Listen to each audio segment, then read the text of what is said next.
it's Carrie. In today's Methods Monday, I wanted to talk about something I did in the last Methods Monday that was probably a little bit wrong, and I had a follower point that out to me in a very nice way, so I appreciate that. I'm bound to make mistakes, and I'm always open to hearing your opinions and thoughts on the whole process of evidence synthesis methods.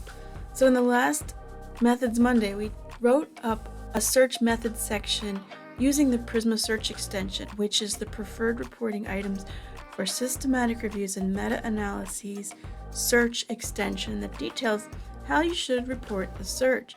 And what I didn't catch at the time is that the part about the results, where I talk about the initial searches yielding however many results and by database, that really belongs in the results section. So I'm going to cut that and put it down here. So your manuscript might end up looking something like this: methods, search strategy. I've seen people call this electronic searches. And then we have a results section. And of course, there's much more involved in this than just this part. So let's look at two examples. I pulled up a Cochrane review. It's really new, so it's an unpublished draft. It's the author accepted manuscript. And I pulled up a JBI review. So they're both known for having pretty rigorous methods. And so let's look at those. This is the Cochrane review. And we'll skip ahead to the methods. So under methods, they have types of studies. They outline details. And then we get to a part that's called search methods for identification of studies and electronic searches. They've given us good detail here. But we have to keep scrolling past all this detail to find the results.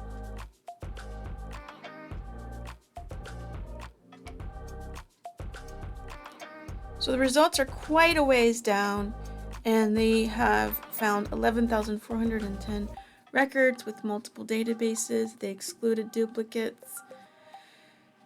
Let's look at the appendix. I'm going to open that in a new tab. That's their search strategies.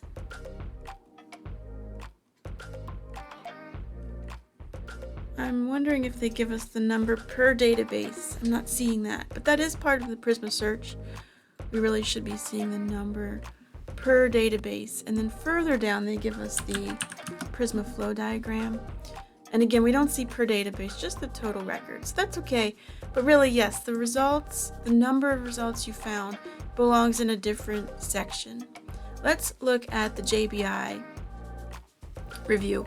So this is the systematic review. And we'll go past the intro material, past the introduction. They talk about the review questions, inclusion criteria. Here we see the methods, and here we see the section on the search strategy. Here's the section on the search strategy. And I'm not going to go into great detail here, but it looks like they contacted a librarian. Looks like it's reported pretty well. Past study selection, past all this detail, then we get to the results. So database searches identified 5,999 records with 1836 duplicates and 4163 unique articles. I'm curious to see their Prisma flow diagram. Here it is. So they've done a nice job, but again, we don't see the results by database. So let's just confirm that that's a thing that we need to see. Prisma S. Here's the checklist. This is new, remember? This is pretty new since 2020. I always get confused. We're going to make this full screen. Document the total number of records identified from each database and other information sources. So yeah, I think that's a thing going forward that people should capture. So two things from this video. The results of the database searches belong in a separate section, and the second thing is that we should be saying the number per each database, as well as the total, duplicates removed, and unique results screened. Thanks for joining me, and I'll see you next time.